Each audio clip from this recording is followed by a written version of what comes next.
I think it's time to build a fire and make some lunch. Bought this on our last trip to Japan. It's my first time trying it out.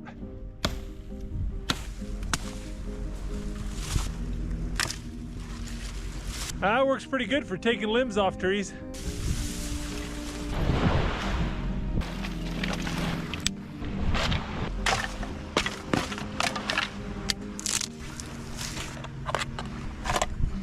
We're gonna make fire with a piece of flint rock and steel.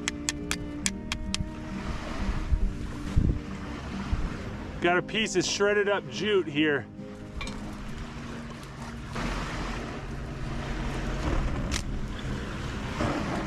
There we go.